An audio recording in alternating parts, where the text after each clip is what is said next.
So welcome back everybody. हमारे नए session में आप सभी का वेलकम है।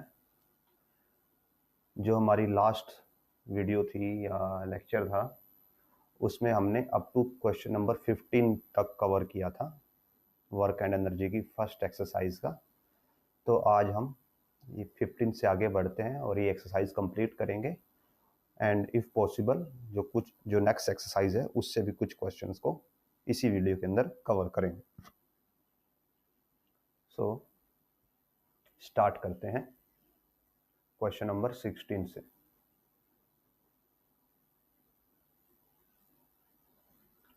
सो गिवन है 2.5 किलोवाट का एक गीजर है जो कि 8 घंटे डेली चलता है। उसका मंथली कंजम्पशन निकालना है प्रोवाइडेड कि पर यूनिट का रेट क्या है 3.5 रुपीज़ है।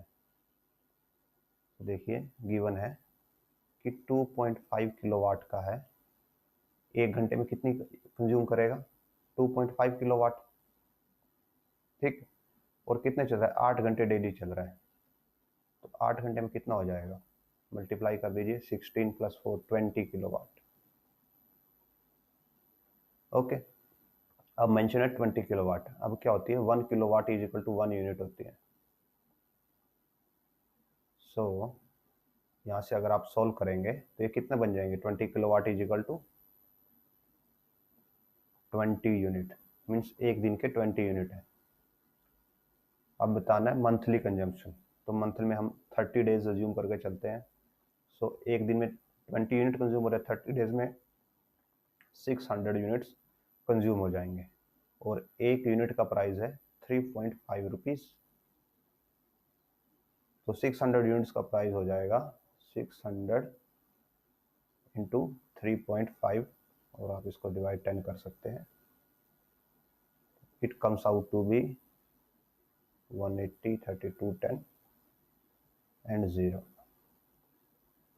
इतना रुपये आपका आंसर आ जाएगा। आपको जस्ट क्या करना है, आपको ऑलरेडी गिवन है कि इतने किलोवाट करता है और ये जब भी गिवन होगा ना किलोवाट में, ऐसे गिवन है कि किसी इंस्ट्रूमेंट का गिवन है तो पर आवर ही गिवन होता है ऑलमोस्ट, ठीक है। नॉर्मली किलोवाट आवर होता है। हमने आपको थ्योरी में बताया था कि इंस्ट्रूमेंट्स का नॉर्मली किलोवाट आवर ही होता है, किलोवाट सेकंड नहीं होता कभी भी। ओके, सो अब इससे आगे बढ़ते हैं हम।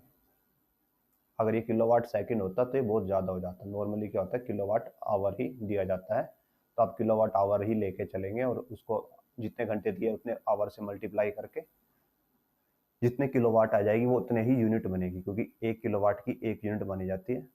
तो वहाँ से आप नंबर ऑफ यूनिट्स निकाल लेंगे, उसको मंथ से मल्टीप्लाई करेंगे टोटल नंबर ऑफ यूनिट्स और उसको रेट से मल्टीप्लाई कर देंगे तो टोटल कॉस्ट आ जाएगा। ओके, तो अभी हम आते हैं क्वेश्चन नंबर 17 पे।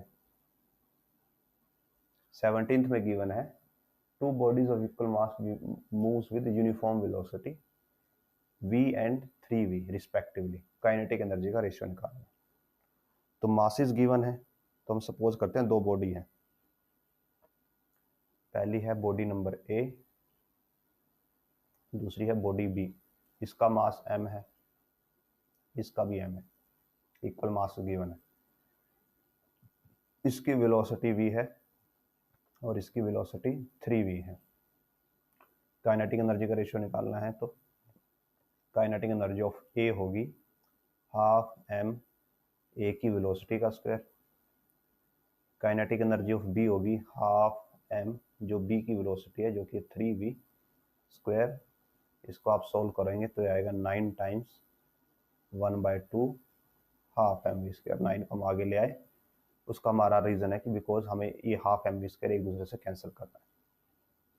तो रेशियो क्या आएगा, kinetic energy of A by kinetic energy of B is equal to half mv square by 9 into half mv square.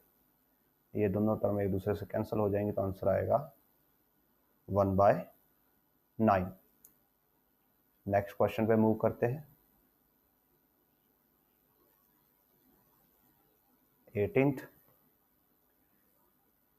a boy stands on the edge of a cliff and throws a stone vertically downward with initial speed of 10 metre per second. Means suppose कीजिए ये ground है, तो यहां से एक stone को throw किया जाता है कितनी स्पीड से, 10 मीटर पर सेकेंड से, और ये नीचे की तरफ है, तो इनिशियल वेलोसिटी हो गई -10 मीटर पर सेकेंड. और उसी समय पे नहीं आगे, और ये गिवन है कि the instant before stone hits the ground, जब ये स्टोन ग्राउंड को हिट करता है यहाँ पे आने के बाद, जस्ट यहाँ पे हिट करने वाला है, तो इसकी काइनेटिक एनर्जी है 1000 जूल. तो इस प्लेस पे इसकी काइनेटिक एनर्जी है 1000 जूल.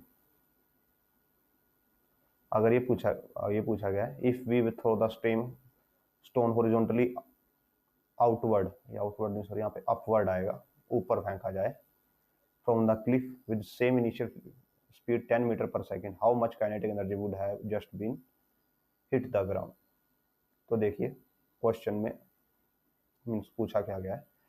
पहला सिनेरियो है कि एक स्टोन है, उसको 10 मीटर पर सेकेंड की स्पीड से ऊपर से छोड़ा जाता है, और जब वो नीचे आता है तो उसकी वेलोसिटी काइनेटिक एनर्जी हो जाती है 1000 जूल. ये पहला केस है. और साथ में दूसरा केस गिवन है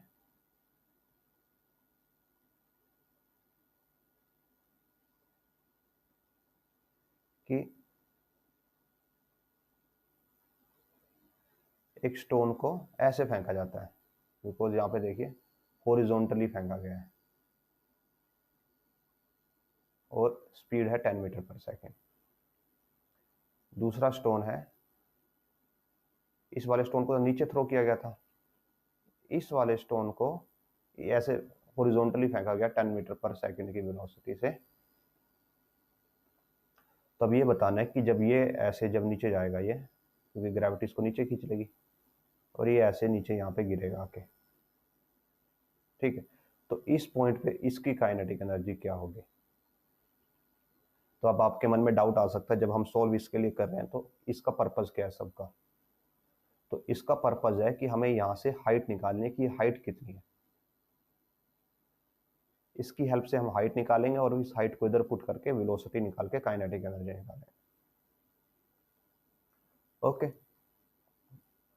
सो हम पहले जो ये वाला पार्ट है इसको सोल्व करते हैं, और इसके लिए हम येलो कलर ही यूज करते हैं, सो दैट ये आप ये ऑरेंज या येलो है, सो दैट आपको अंडरस्टैंड करने में इजी रहे कि हम कौन सा पार्ट सोल्व कर रहे हैं. सो गिवन है कि बॉडी के पास यहाँ पे वेलोसिटी थी 10 मीटर पर सेकेंड, और यहाँ पे कोई हाइट थी. तो अगर हम यहाँ पे कौन सा लगाएं, law of conservation of energy.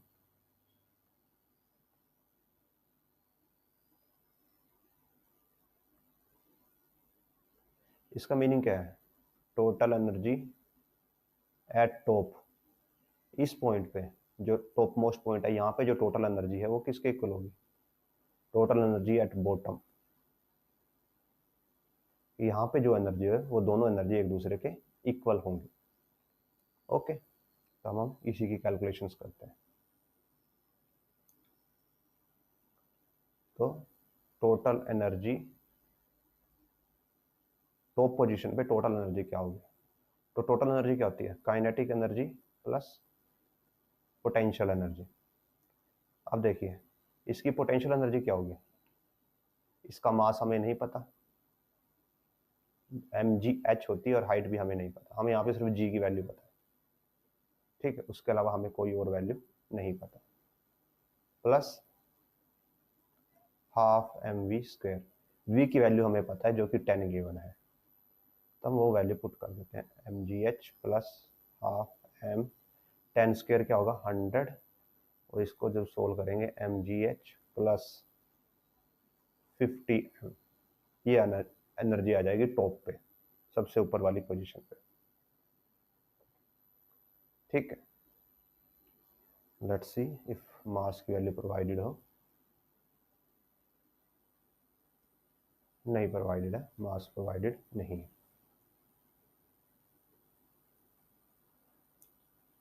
अब आ जाते हैं टोटल एनर्जी एट बॉटम। तो बॉटम पे भी सेम होगा, kinetic energy plus potential energy. Kinetic energy होती है हाफ एम वी स्क्वायर, ठीक है, और पोटेंशियल एनर्जी होती है एम जी एच। अब जब ये बॉटम पे पहुंच गई तो एम जी एच तो क्या हो गया, जीरो, क्योंकि हाइट जीरो हो गई। तो यहाँ पे बचती है सिर्फ half M V square.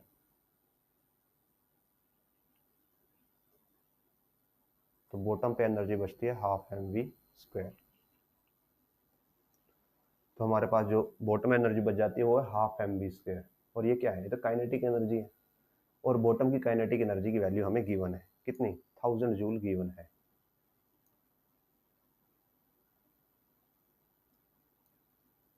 Bottom की काइनेटिक एनर्जी की वैल्यू गिवन है, it has 1000 joule of kinetic energy. तो बॉटम की काइनेटिक एनर्जी वैल्यू हमें गिवन है, तो हम इसको हाफ एम वी स्क्वायर को क्या लिख सकते हैं, जो हाफ एम वी स्क्वायर है वो होगा 1000 जूल। और ये किसके इक्वल है, बॉटम के इक्वल। जो ये दोनों टर्म है ये दोनों आपस में इक्वल है, आप ऐसे लिख सकते हो। जो law of conservation of energy बोलता है कि टॉप की एनर्जी किसके इक्वल है, बॉटम के। और बॉटम की एनर्जी किसके इक्वल है, जब हमने फॉर्मूला लगाया हाफ एम वी स्क्वायर के। और ये हाफ एम वी स्क्वायर कितने के इक्वल है, 1000 के। तो जो टॉप की एनर्जी किसके इक्वल हो जाएगी, 1000 के। टॉप की एनर्जी का फॉर्मूला क्या है, M G H plus 50 M is equal to 1000। अब देखिए यहाँ पे हमारे पास हाइट भी की वैल्यू हमें नहीं पता, मास की वैल्यू हमें नहीं पता, तो इस इक्वेशन को इससे आगे सॉल्व नहीं किया जा सकता। तो हम क्या करते हैं, इसको यहीं पे छोड़ते हैं और इस वाले पार्ट पे आगे बढ़ते हैं।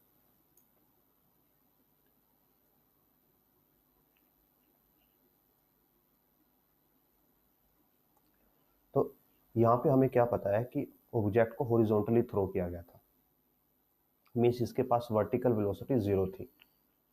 तो हम ऐसे बोल सकते हैं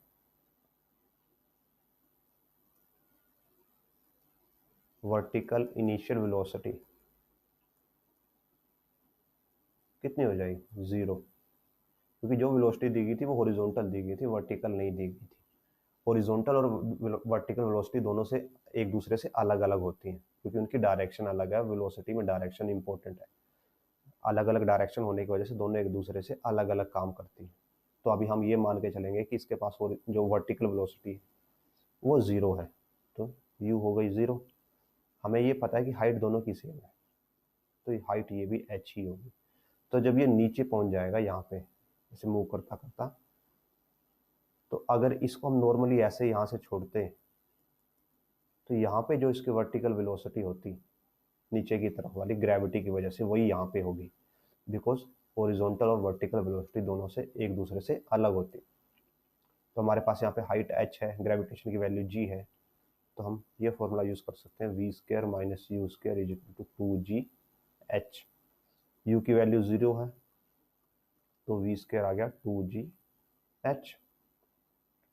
ओके, तो जब वो इस पॉइंट पे होगी, इसको बोल देते हैं point, suppose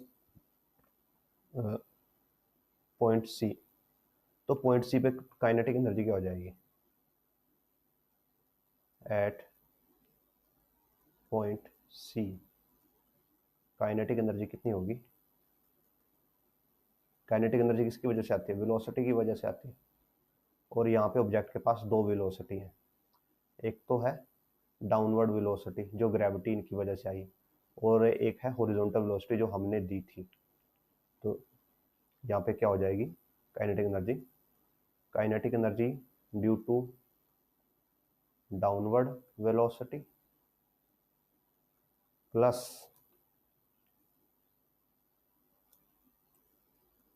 kinetic energy due to horizontal velocity, क्योंकि दो टाइप की वेलोसिटी है तो दोनों से अपनी अपनी काइनेटिक एनर्जी आएगी। तो हाफ एम वी स्क्वायर, ये तो होगी वाई डायरेक्शन वाली जो नीचे की तरफ आ रही है ये वाली, plus half M V square, ये हो जाएगी एक्स डायरेक्शन वाली जो ये हॉरिजॉन्टल जा रही है, हॉरिजॉन्टल को एक्स डायरेक्शन से डिनोट करते हैं।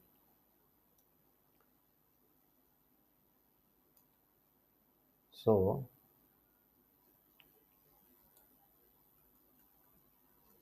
अब वर्टिकल की जो वेलोसिटी है उसकी वैल्यू हमने निकाल लिया था, V square is equal to 2gh है, तो यहाँ पे पुट कर देंगे 2gh प्लस हाफ। हॉरिजॉन्टल की वेलोसिटी ऑलरेडी गिवन है 10 मीटर पर सेकेंड, ये रही 10 मीटर पर सेकेंड की वैल्यू ऑलरेडी गिवन है।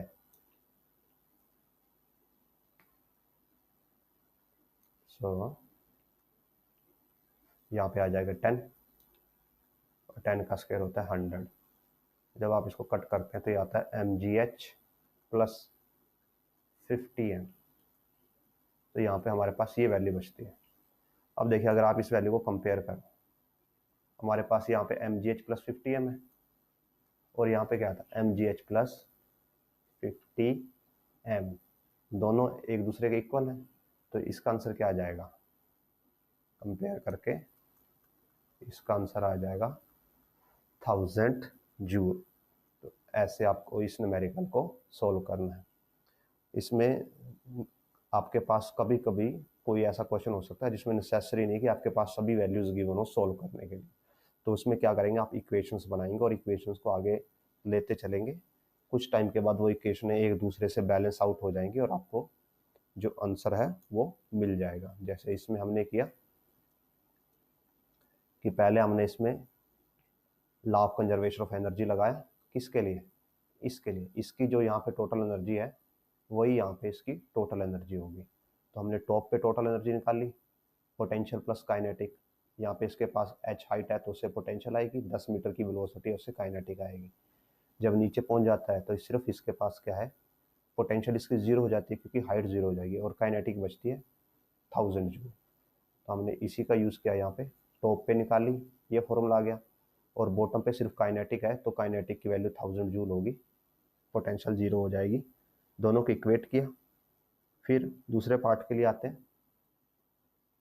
यहाँ पे क्या होगा, इसके पास 10 मीटर की हॉरिजॉन्टल वेलोसिटी है, और जब ये मूव करेगा तो इसके पास वर्टिकल वेलोसिटी भी आएगी, जिससे ऐसा पाथ लेगा ये। ठीक है, वर्टिकल वेलोसिटी किसकी वजह से आ रही है, ग्रेविटी की वजह से। हॉरिजॉन्टल जो हमने एज इट इज लगाई हुई है वो वही की वही रहेगी, क्योंकि हॉरिजॉन्टल में कोई ग्रेविटी है नहीं। तो हम पहले वर्टिकल के लिए फाइनल वेलोसिटी निकालेंगे, V square minus U square equal to 2gh से। फाइनल स्टार्टिंग वर्टिकल वेलोसिटी 0 है, क्योंकि वर्टिकल में कोई वेलोसिटी दी नहीं गई, उसको जस्ट ड्रॉप किया गया वर्टिकल में, तो आप ऐसा लगा सकते हो। तो यहाँ से वर्टिकल वेलोसिटी 2gh आएगी।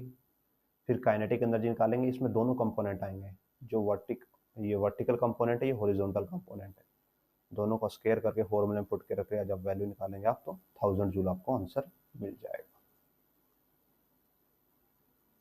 ओके, सो ये था क्वेश्चन नंबर 18। अब क्वेश्चन नंबर 19 करते हैं।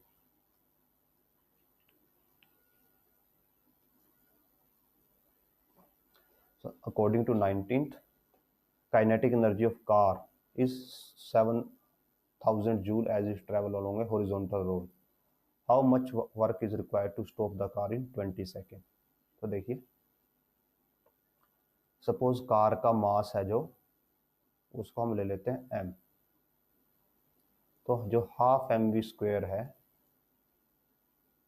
वो कितना है, 7000 जूल, क्योंकि इसी की वैल्यू हमें गिवन है और ये हॉरिजॉन्टल रोड पे चल रही है। सो अब ये मान के चलिए कि ये सपोज रोड है और इसके ऊपर कार चल रही है, उसकी कोई वेलोसिटी है।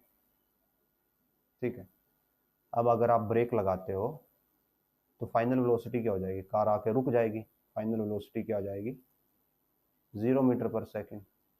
ये स्टार्टिंग में आपको इनिशियल वेलोसिटी गिवन है, अगर यहाँ पे हमें मास गिवन होता तो हम यहाँ से इनिशियल वेलोसिटी भी कैलकुलेट कर सकते थे कि कितनी वेलोसिटी से चल रही है।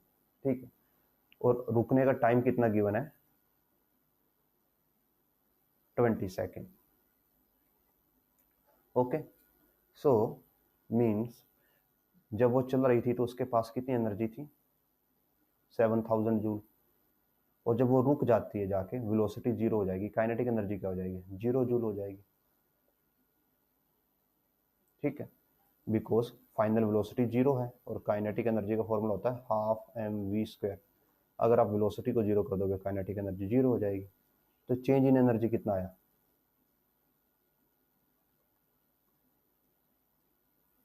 चेंज इन एनर्जी आ गया, फाइनल एनर्जी जीरो है, इनिशियल 7 थी, तो change in energy -7000 joule. Means गाड़ी ने अपनी इतनी एनर्जी खत्म कर दी।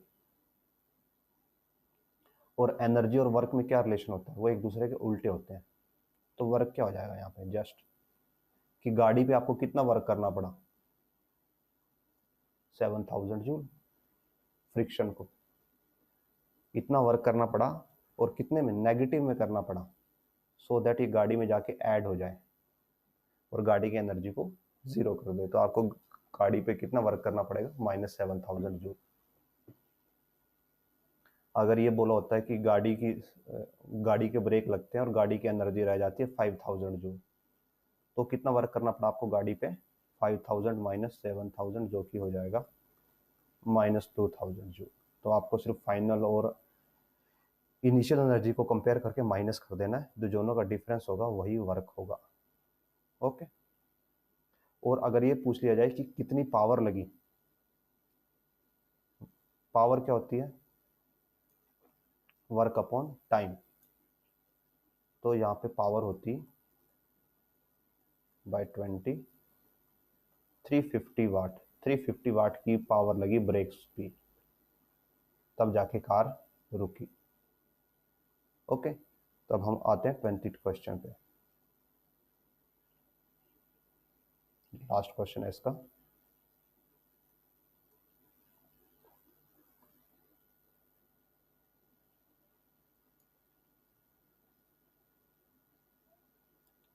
सो a 1.5 meter high person is holding a 20 kg truck on his hand and standing a roadway bus terminal. How much work done by person? तो scenario ऐसा है, this is road, ये पर्सन है और इसके सर पे क्या रखा है, 20 केजी का ट्रक रखा हुआ है, या 20 केजी वजन रखा हुआ, वेट रखा हुआ है 20 केजी। तो और ये यहाँ पे खड़ा है, तो बताना है कि कितना वर्क किया। ठीक है, देखिए ये क्वेश्चन थोड़ा आपके लिए कंफ्यूजिंग हो सकता है। जब हमने वर्क की फॉर्मूला किया था तो वर्क क्या था, फॉर वर्क का symbol W, F modulus displacement modulus into cos theta. ठीक है, अब क्या है, जो बॉक्स का वेट है वो भी डाउनवर्ड है, जो पर्सन का वेट है वो भी डाउनवर्ड है, और ये चल नहीं रहा, कहीं पे मूव नहीं कर रहा, वहीं पे खड़ा है। तो डिस्प्लेसमेंट कितनी है, डिस्प्लेसमेंट 0 है। तो अगर आप यहाँ पे डिस्प्लेसमेंट की वैल्यू 0 पुट करोगे तो वर्क कितना हो जाएगा, 0 जूल। वर्क होने के लिए डिस्प्लेसमेंट का होना भी जरूरी है, एल्स डिस्प्लेसमेंट अगर नहीं होती तो कोई भी वर्क नहीं होने वाला। तो यहाँ पे जो डिस्प्लेसमेंट है वो भी 0 हो जाएगी। ओके, और डिस्प्लेसमेंट 0 हो जाएगी तो वर्क भी 0 हो जाएगा। अभी नेक्स्ट एक्सरसाइज पे चलते हैं।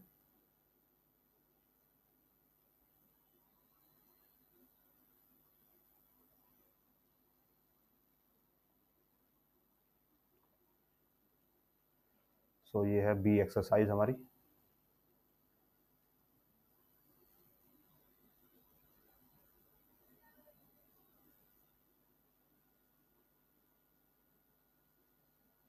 Let's start. अब ये बी एक्सरसाइज हम फर्स्ट क्वेश्चन से स्टार्टिंग कर रहे हैं।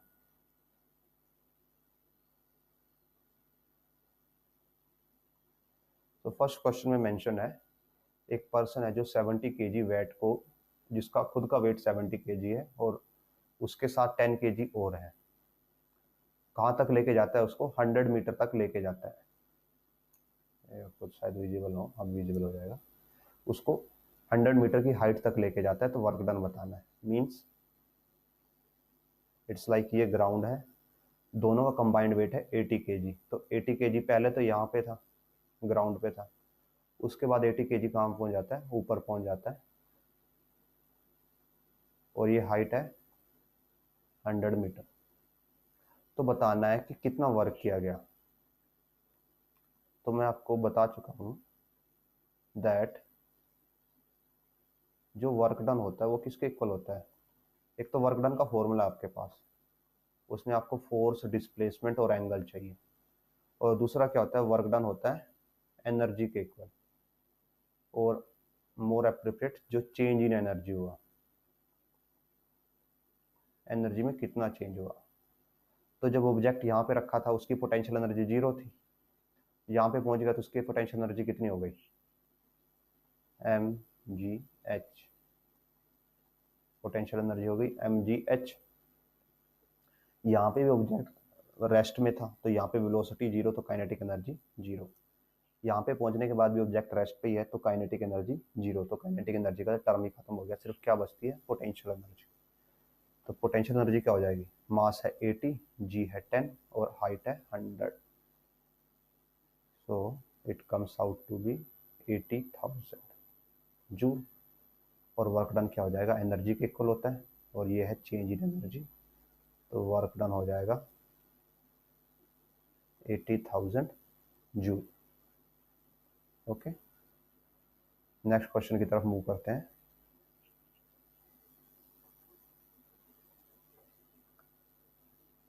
A porter lifts a luggage 15 kg from ground and puts on in his head of 1.5 meter above the ground.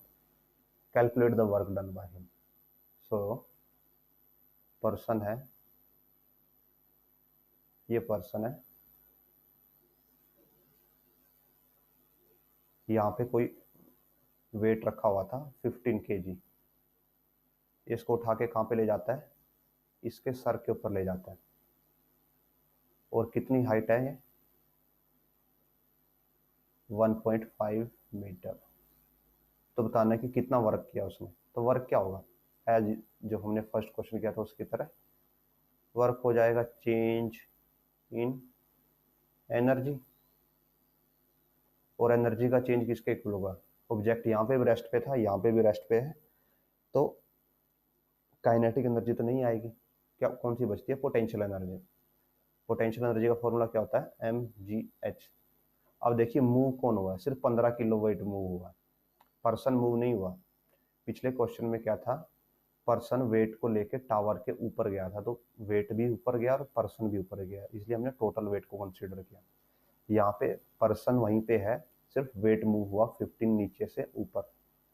तो mgh में आएगा, m आएगा 15, g आएगा 10 और हाइट आएगा 1.5, और इसको 10 से डिवाइड कर देते हैं और ये आ जाएगा 225 जूल। तो वर्क भी आ जाएगा 225 जूल। नेक्स्ट क्वेश्चन पे आते हैं।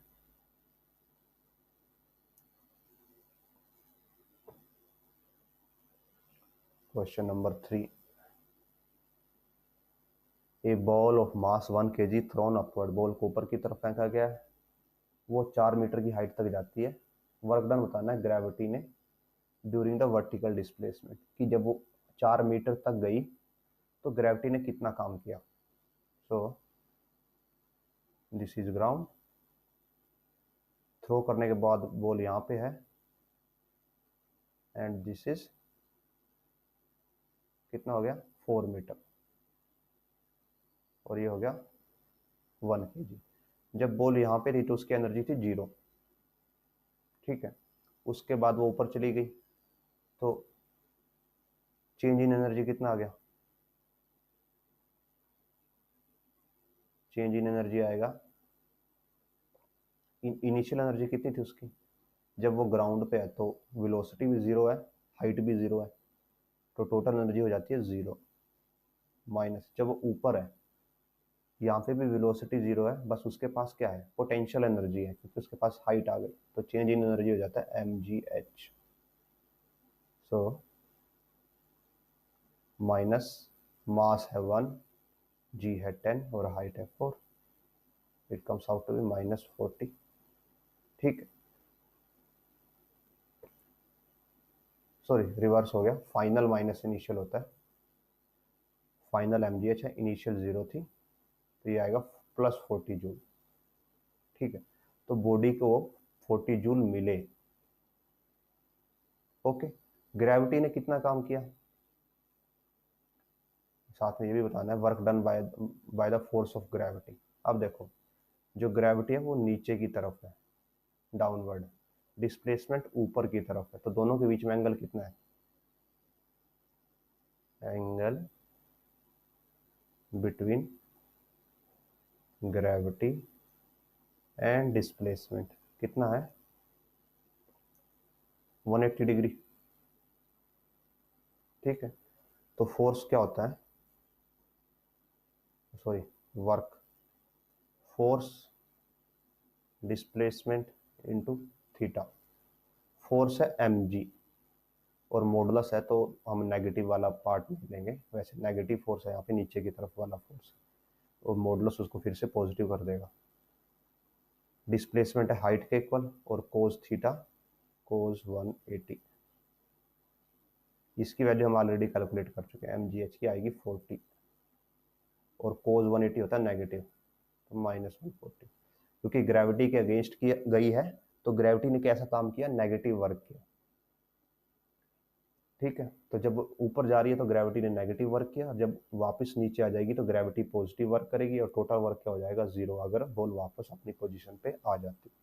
अगर बॉल हम सिर्फ ऊपर तक निकाल रहे हैं तो ग्रेविटी ने काम किया -40 और टोटल वर्क हुआ 40।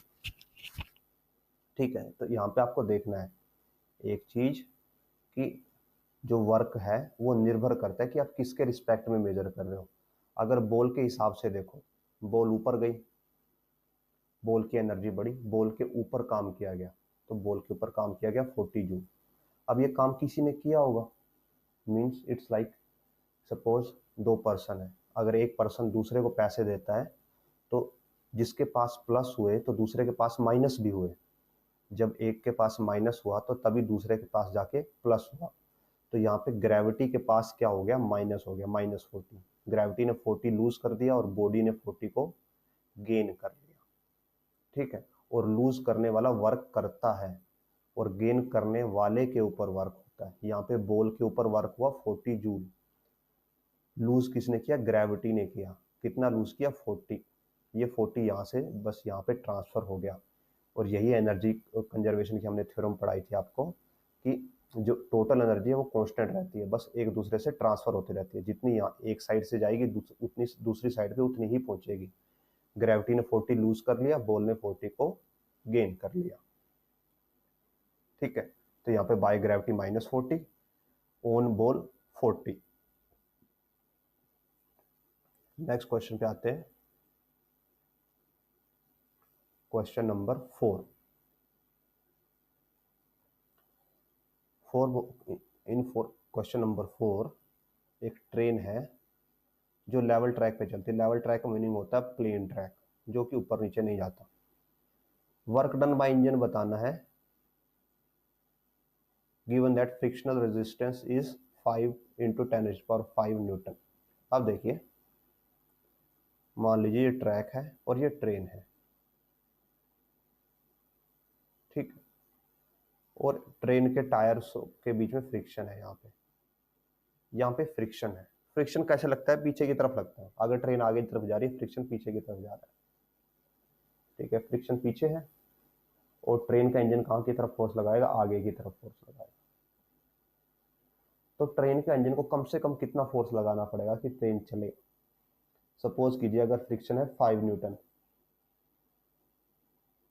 अगर फ्रिक्शन 5 न्यूटन है पीछे की तरफ, तो सिर्फ बैलेंस कंडीशन लेके आने के लिए इसको 5 न्यूटन फोर्स लगाना ही पड़ेगा, और मूव करने के लिए तो सपोज 5.001 न्यूटन थोड़ा सा फोर्स एक्स्ट्रा लगाना पड़ेगा, तभी ट्रेन एक बार आगे मूव होगी। ठीक है, तो मिनिमम फोर्स तो जितना फ्रिक्शन है उतना तो लगाना ही पड़ेगा आगे जाने के लिए। सो अगर हमें यहाँ पे फ्रिक्शन गिवन है तो एक टाइप से आप ये सपोज कीजिए कि आपको फोर्स गिवन है कि कम से कम कितना फोर्स लगाना पड़ेगा। ठीक है, तो हमें फोर्स आ गया, हमें फ्रिक्शन से आइडिया आ गया कि कितना फोर्स कम से कम चाहिए, तो जितना फ्रिक्शन है उतना फोर्स तो हमें चाहिए ही चाहिए। This is in newton. Displacement कितना है 1 किलोमीटर, लेंथ गिवन है, ठीक है।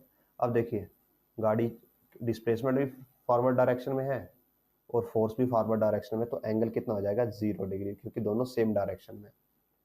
तो वर्क हो जाएगा एफ डी कोस 0 और ये मॉडुलस, तो 5 × 10⁵, 1 किलोमीटर हो जाएगा 1000 एंड कोस 0 हो जाता है 1। सो आंसर आएगा कितना वर्क करना पड़ेगा, एटलीस्ट जूल, 5 × 10⁻⁴ जूल, इतना काम कम से कम करना पड़ेगा उसको मूव करवाने के लिए, मिनिमम वर्क है ये। और इतना ही वर्क फ्रिक्शन करेगा ट्रेन को रोकने के लिए, क्योंकि फ्रिक्शन भी इतना ही लग रहा है, तो वो भी लगता रहेगा, ठीक है। तो यहाँ पे कौन सी कंडीशन आएगी, इनर्शिया ऑफ मोशन। उसमें क्या होता था कि आपके पास कोई ऑब्जेक्ट है और इस पे नेट फोर्स किस पे है, नेट फोर्स 0 है, और ये उसमें है, मोशन में है, तो ये किस में रहेगा, मोशन में ही रहेगा। ये था इनर्शिया ऑफ मोशन, कि अगर किसी बॉडी के ऊपर नेट फोर्स 0 है तो वो अपनी स्टेट को रिटेन करेगा। मीन्स अगर वो मोशन में है तो मोशन में रहेगा, और अगर रेस्ट में है तो रेस्ट में रहेगा। तो यहाँ पे जो ट्रेन मोशन में है उसके ऊपर नेट फोर्स 0 कैसे होगा, जो इंजन ने फोर्स लगाया उतना ही फोर्स नीचे कौन लगा रहा है, रिवर्स में फ्रिक्शन लगा रहा है। तो ये दोनों फोर्स एक दूसरे को कैंसिल कर देंगे और ट्रेन जो पहले मोशन में थी वो मोशन में ही रहती रहेगी। और ये किस टाइप की कंडीशन है, balance condition. Okay, balance condition में अगर आपका मोशन है आपके पास और एक्सटर्नल फोर्स 0 है या नेट फोर्स 0 है, तो मोशन टू मोशन ही रहता है ऑब्जेक्ट। तो अब हम नेक्स्ट क्वेश्चन की तरफ जाते हैं, क्वेश्चन नंबर 5।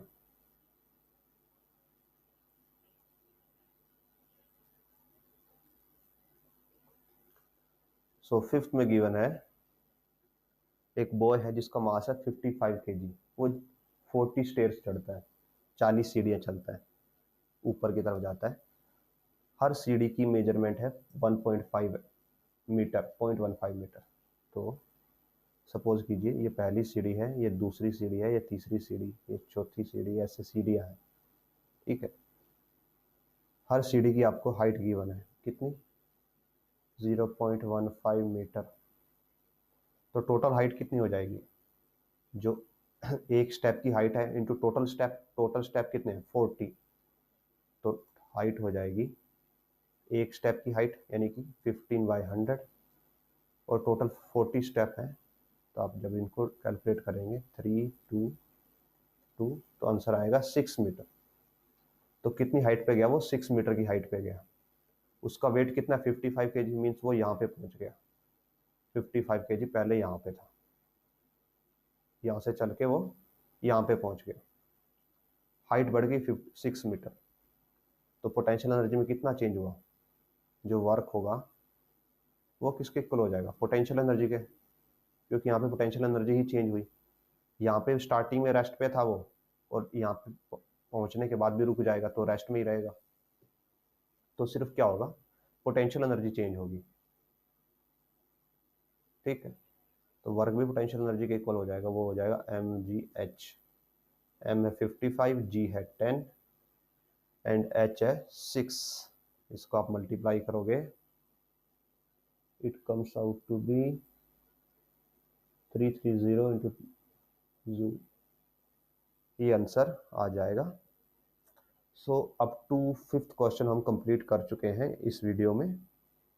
अगर आपको इनसे कंसेप्ट डेवलप करने में हेल्प हो, आपकी अंडरस्टैंडिंग बेटर हुई हो क्वेश्चन के रिगार्डिंग, थ्योरी के regarding, so then please like share and subscribe.